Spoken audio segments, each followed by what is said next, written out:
दोस्तों, कैसे हो आप सभी लोग। तो आज हम पढ़ने वाले हैं क्लास 8 की जो नैतिक शिक्षा की बुक है, इसे हम जीके भी कह सकते हैं।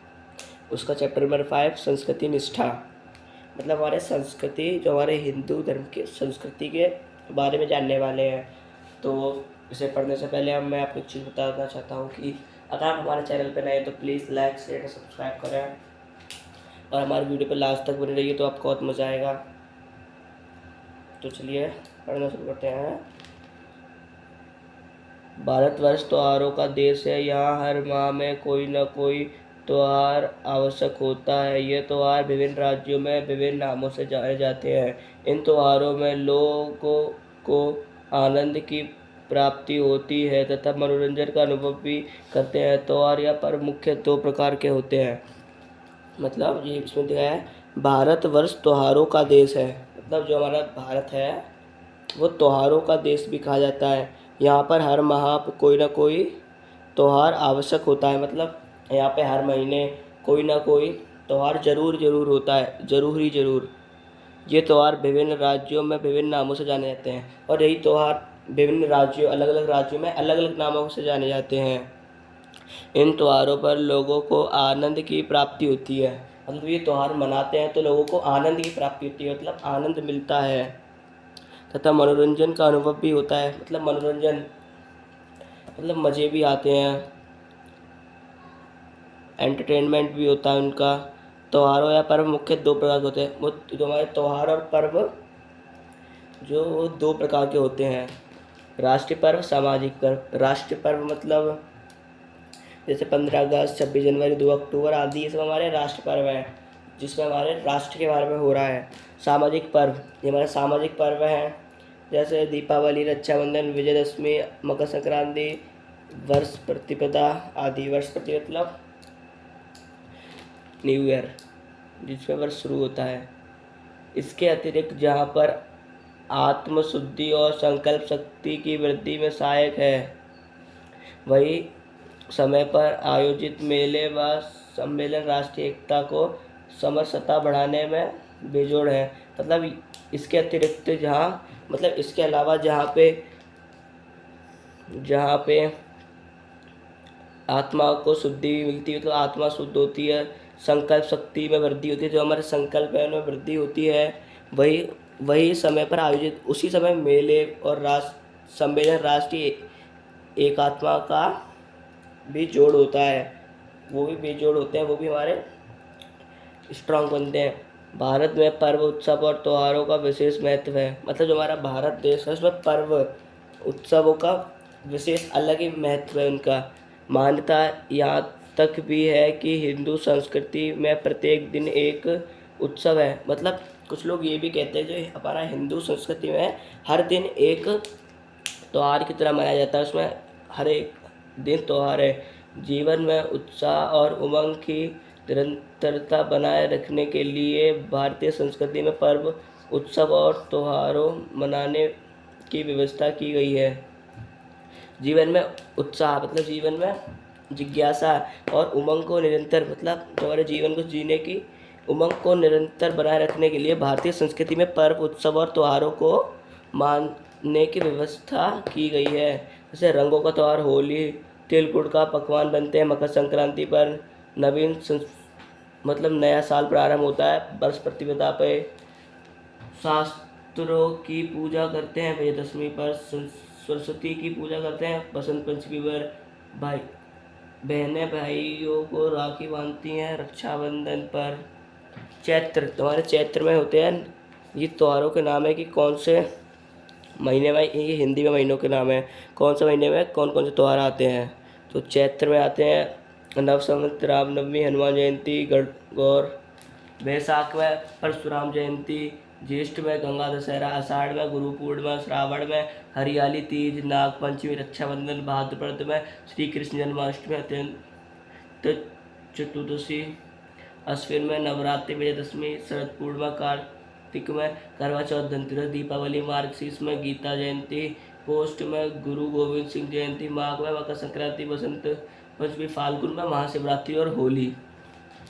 तो हमने ये पेज कंप्लीट कर लिया। चलिए अगले पेज पे करते हैं। मेले, यहाँ मेले का नाम है कुंभ का मेला। जैसे कुंभ का मेला होता है वो कहाँ कहाँ पे लगता है, नासिक, उज्जैन, प्रयागराज, हरिद्वार, प्रति 12वें वर्ष, मतलब ये हर 12 वर्ष के बाद लगते हैं। गंगा सागर मेला, बंगाल के गंगा सागर तट पर मकर संक्रांति के पर्व पर प्रतिवर्ष, ये हर वर्ष लगता है। मकर संक्रांति के पर्व पर कहाँ लगता है, बंगाल के गंगा सागर तट पर। पुष्कर मेला कार्तिक पूर्णिमा को प्रतिवर्ष, पुष्कर मेला कार्तिक पूर्णिमा को प्रतिवर्ष लगता है।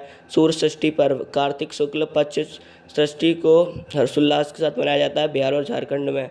ये कार्तिक शुक्ल पक्ष षष्ठी को हर्षोल्लास के साथ मनाया जाता है बिहार और झारखंड में। हमारे तीर्थ, मतलब हमारे तीर्थ धाम जहाँ पे हम घूमने जाना चाहते हैं, प्रयागराज। प्रयागराज में क्या क्या है, गंगा यमुना सरस्वती का संगम प्रयागराज के नाम से प्रसिद्ध है। केदारनाथ, हिमखंड पर स्थित शिवलिंग की स्थापना हुई है उत्तराखंड राज्य में। ये उत्तराखंड राज्य में केदारनाथ हिमखंड पर स्थित शिवलिंग की स्थापना हुई है, यहाँ पे लोग दर्शन करते हैं। वैष्णो देवी, उच्च शिखर माँ वैष्णो देवी का मंदिर है, जम्मू कश्मीर राज्य में है। वैष्णो देवी जम्मू कश्मीर राज्य में है। इसके अतिरिक्त राष्ट्रीय एकता स्थापित करने हेतु देश में अनेक अंगों पर ज्योतिर्लिंग शिव मंदिर बनाए और शिवलिंग की स्थापित किए। इनकी संख्या 12 है, जो इस प्रकार है। मतलब अतिरिक्त राष्ट्र एकता को स्थापित करते हुए देश में 12 जगह ज्योतिर्लिंग शिव मंदिर है कि वहाँ पर शिवलिंग की स्थापना की गई है। सबसे पहला है सोमनाथ, गुजरात में मल्लिकार्जुन, आंध्र प्रदेश में महाकाल, मध्य प्रदेश उज्जैन, ओकेश्वर, अकलेश्वर मध्य प्रदेश नर्मदा के तट पर, बैद्यनाथ झारखंड, भीमशंकर महाराष्ट्र पुणे के पास, रामेश्वरम तमिलनाडु, नागेश्वर गुजरात, विश्वनाथ उत्तर प्रदेश बनारस, त्र्यंबकेश्वर महाराष्ट्र नासिक के पास, केदारनाथ उत्तराखंड, गुमेश्वर महाराष्ट्र। ये सब 12 ज्योतिर्लिंग हैं। ये सब इन जगहों पर स्थापित, ये उनके नाम हैं, यहाँ पे स्थापित हैं। आप पढ़ते हैं। इनके अतिरिक्त मथुरा और अयोध्या भगवान श्री कृष्ण और भगवान श्री राम की पवित्र धार्मिक स्थली है, जो इन सभी धामों के आस्था श्रद्धा का प्रमुख स्थल है। मतलब इन सभी 12 ज्योतिर्लिंगों के अतिरिक्त मथुरा अयोध्या, मथुरा में है भगवान श्री कृष्ण और अयोध्या में भगवान श्री राम का पवित्र धर्मीय स्थान है। मतलब वो भी एक पवित्र और धार्मिक स्थान है जो सभी धामों की आस्था श्रद्धा के प्रमुख स्थल है। मतलब श्री राम और श्री कृष्ण जहाँ पे पैदा हुए थे, मतलब इसे अयोध्या और मथुरा ये सभी धर्मों के श्रद्धा का प्रमुख स्थल है। चलिए अपने पवित्र प्रतीक, मतलब जो हमारे पवित्र प्रतीक हैं उन्हें पढ़ते हैं। हिंदू जीवन दृष्टि इनकी व्याप है कि कोई अपनी श्रद्धा और मान्यता के आधार पर ग्रहण कर सकता है और अपने को हिंदू कहलाने का गौरव पा सकता है। ये सब हिंदू जीवन की दृष्टि पर ही प्रतीक बनाए गए हैं और हिंदू कहलाने पर गौरव पा सकता है इन सब प्रतीकों को बता के। जैसे कमल, भारतीय जीवन तथा दर्शन के लगभग सभी पहलुओं में व्याप्त है। दीपक, हमारे मांगलिक कार्य पूजा पाठ देव आरती दीपक जलाकर ही संपन्न होते हैं। यह प्रकाश और ज्ञान का द्योतक है। मतलब दीपक ज्ञान और प्रकाश का प्रतीक है, प्रतीक को द्योतक भी कह सकते हैं। और कमल भारतीय जीवन तथा दर्शन में लगभग सभी पहलुओं में व्याप्त है। मतलब भारतीय जो जीवन है और दर्शन के लिए वो पहलुओं में, सभी पहलुओं में कमल आता है। तो चलिए नेक्स्ट पेज पढ़ते हैं। तो चलिए दोस्तों नेक्स्ट पेज हमने खोल लिया, अब नेक्स्ट पेज पढ़ते हैं। कलश, जल भरकर आम की टहनी डालकर संस्कारप्रद कार्यक्रम होते हैं, जैसे विवाह व्रत आदि। मतलब जो कलश होता है उसमें जल भरकर आम की टहनी डालकर संस्कारप्रद कार्यक्रम होते हैं, जैसे विवाह और व्रत। आपने इन सब में देखा होगा कि एक कलश के ऊपर, कलश के अंदर पानी भर के उसके ऊपर आम की पत्ती, आम की डाली रख देते हैं। तो ये सब विवाह और व्रत में ही काम आते हैं। ओम, परम ब्रह्मा परमेश्वर की शांति और ज्ञान के द्योतक है। ओम को ही ईश्वर का स्वरूप मानते हैं। जो परम ब्रह्मा परमेश्वर की शांति और ज्ञान का प्रतीक है ओम, और ओम को ही ईश्वर का स्वरूप मानते हैं। ये ओम है, ईश्वर का ही स्वरूप मानते हैं। शंख, यज्ञ हवन पूजा मंदिर की आरती और इसका वादक सोवर मंगलकारी माना जाता है। ये हमारा शंख यज्ञ हवन पूजा मंदिर में आरती में इसे बजाया जाता है और ये मंगलकारी और शुभ माना जाता है। चक्र भगवान विष्णु का शस्त्र है जो शत्रु विनाशक और पापों के नाशकर्ता के रूप में मान्य है। मतलब हमारा चक्र वो भगवान विष्णु का शस्त्र है और जो शत्रु विनाशक और पापों को नाश करता है। और ये हमारा चक्र जो हमारे पापों को नाश करता है, उन्हें नष्ट कर देता है। स्वास्थ्य या कल्याणकारक विद्यानाशक माना गया है। इसे गणेश का स्वरूप भी कहते हैं। जो स्वास्तिक है उसे गणेश जी का स्वरूप भी कहा जाता है। ये स्वास्तिक है। गदा हनुमान जी ब्रह्मचर्य शक्ति तेज के पुंज माने जाते हैं। उनकी गदा भी शक्ति का भंडार है और शत्रु विनाशक माना गया है। जो हमारे हनुमान जी हैं उन्हें ब्रह्मचर्य शक्ति तेज और पुंज माने जाते हैं। उनका गदा भी शक्ति का भंडार है। जो हनुमान जी का गदा है वो भी शक्तियों का भंडार है और ये शत्रु विनाशक भी है, जो शत्रु का विनाश कर सकता है। अरुण केतु भगवा ध्वज पताका को कहा जाता है। यह धर्म और संस्कृति की ध्वजा मानी जाती है। धार्मिक स्थलों पर फहराना धर्म का प्रतीक कार्य है। आपने देखा होगा कि हमारे हिंदू धर्म में भगवा ध्वज लहराया जाता है। यह धार्मिक स्थलों पर फहराना धर्म का प्रतीक माना जाता है। तो इसमें कुछ प्रोजेक्ट कार्य भी दे रखे हैं। भारतीय संस्कृति के प्रतीकों के चित्र बनाकर एक फाइल में संकलन करिए। मतलब जो हमारे अभी अपने ये पढ़े हैं राष्ट्रीय प्रतीक, हमारे पवित्र प्रतीक, इन सब का एक चित्र बना के एक फाइल में संकलन मतलब रखने हैं मिला के।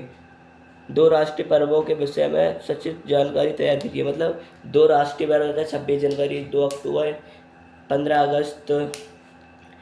इन पे सचित जानकारी तैयार करके रखिए। मतलब पूरी अच्छे से जानकारी तैयार करके रखना है। 2 सामाजिक पर्वों के विषय में सचिव जानकारी तैयार कीजिए। 2 सामाजिक पर्वों से दीपावली, होली आदि, इन पे सचिव मतलब पूरी जानकारी तैयार करिए। अब है सदग्रंथ। ये हमारे कुछ ग्रंथ हैं। भारतीय संस्कृति अति प्राचीन है जो ज्ञान का अच्छे भंडार है। जो हमारी भारतीय संस्कृति है वो बहुत पुरानी है और इसका अच्छे भंडार है। ये पूरा की पूरा भंडार है ज्ञान का। वेद हमारे वेद हैं।